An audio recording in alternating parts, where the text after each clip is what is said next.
Assalamualaikum Ya, halo. Bapak. Waalaikumsalam Bapak warahmatullahi kumaha wabarakatuh. damang?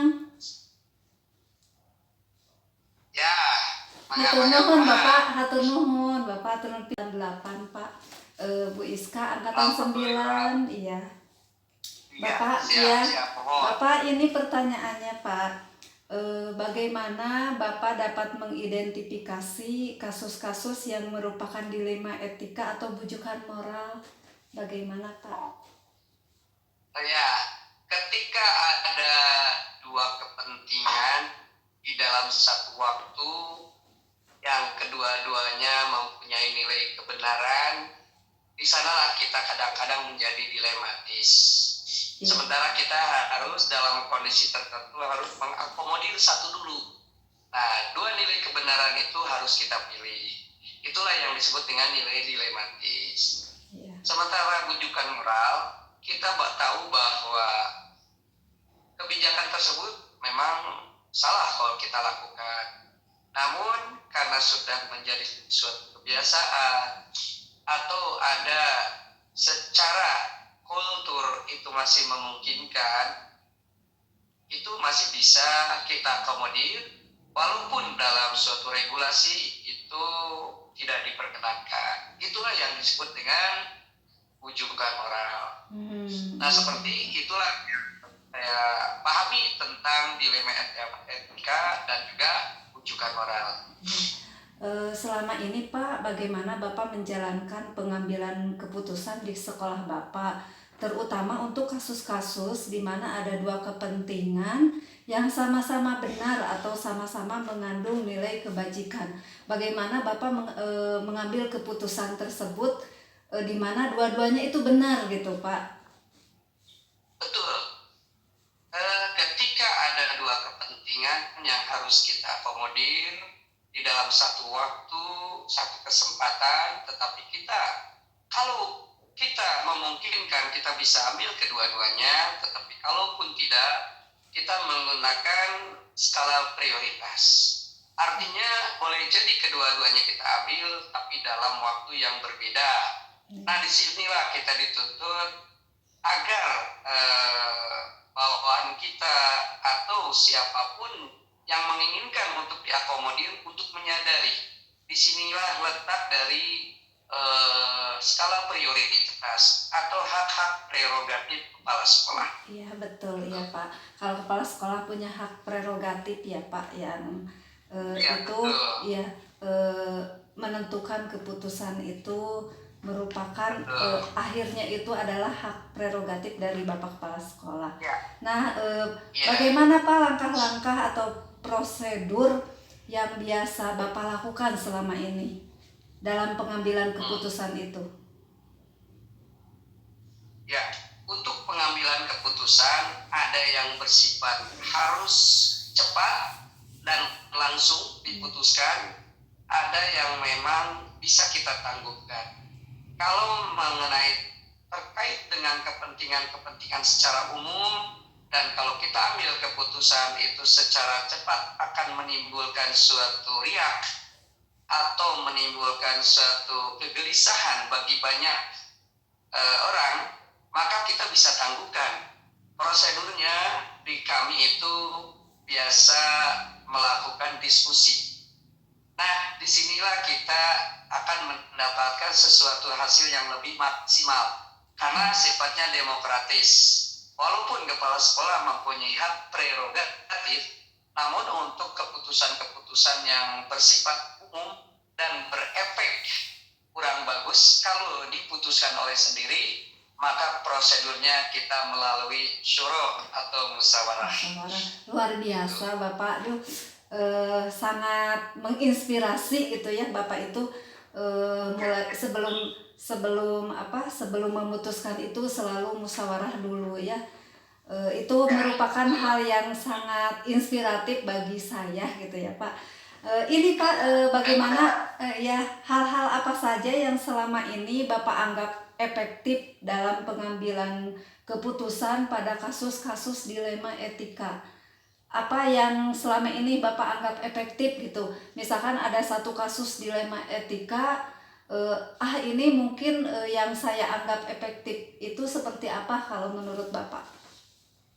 Ya, ketika saya sudah katakan tadi, ketika ada dua kepentingan yang dua-duanya memang benar dan dua-duanya memang harus kita akomodir, itu langkah yang sangat efektif bagi saya. Itu adalah yang saya sebutkan tadi, skala Iya, prioritas.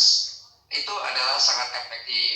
Dan juga kita pun melihat bahwa nilai-nilai manfaat yang akan kita dapatkan dari dua kepentingan itu, andaikan kedua-duanya bisa kita ambil, ya kita ambil, kita akomodir. Tetapi kalaupun ini hanya salah satu, kita bisa mengutamakan, mengedepankan dulu mana yang lebih bermanfaat secara umum, iya, kepentingan mana yang harus lebih diutamakan.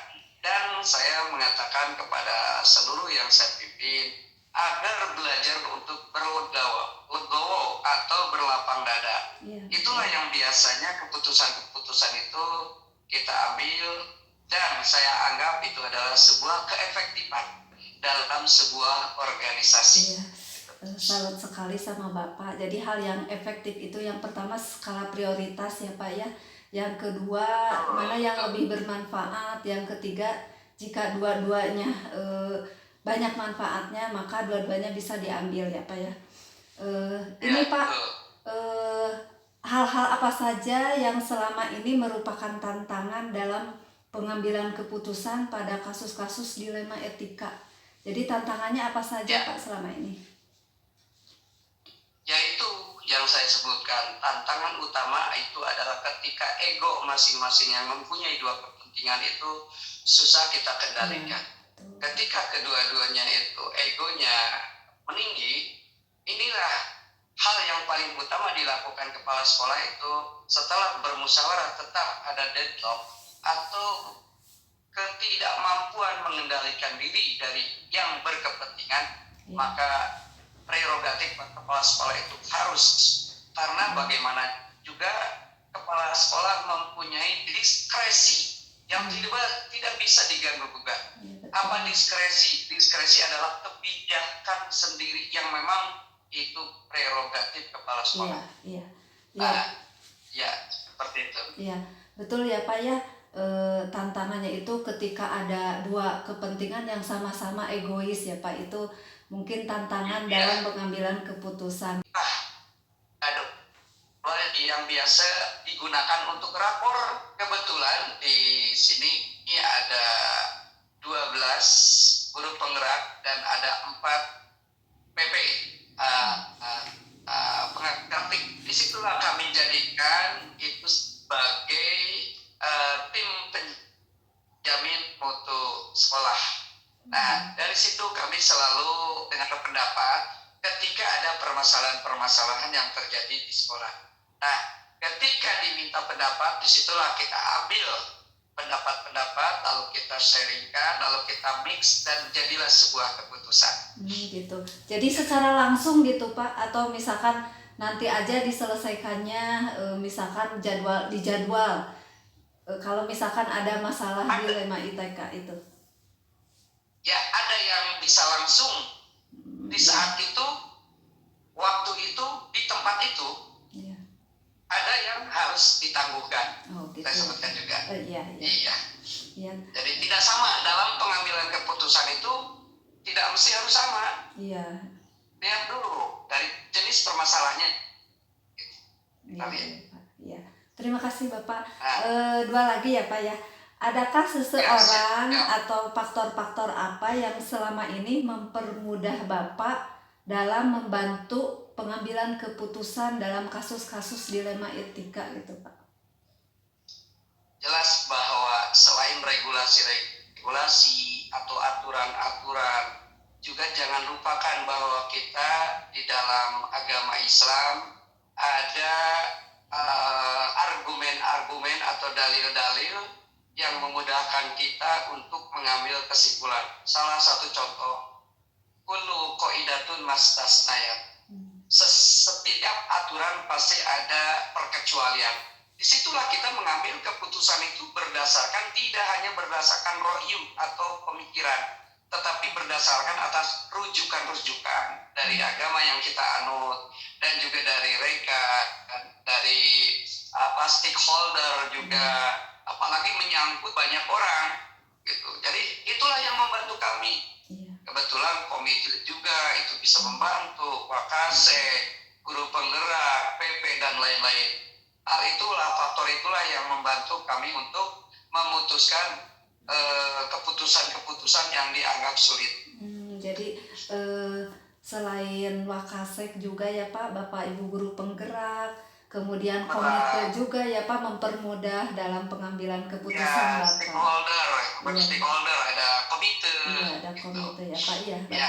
Bapak. Satu lagi Pak, ini dari semua hal yang telah disampaikan, pembelajaran apa yang dapat Bapak petik dari pengalaman Bapak dalam mengambil keputusan dilema etika itu Pak? Ya, pengalaman yang saya ambil itu bahwa sebaik-baiknya keputusan itu adalah keputusan bersama. Secerdas-cerdasnya, sebijak-bijaknya manusia, tetap ketika diputuskan oleh sendiri pasti ada celah, ada kelemahan. Namun demikian, ketika tidak menemukan titik terang, titik kesimpulan, maka disitulah sebagai kepala sekolah mempunyai apa yang disebut dengan diskresi atau kebijakan atau hak prerogatif. Walaupun ada demokrasi, tetap ketika deadlock, disitulah kepala sekolah tampil. Karena kepala sekolah mempunyai visioner yang memang kadang-kadang 2-3 langkah pemikiran yang belum diraih oleh yang lain.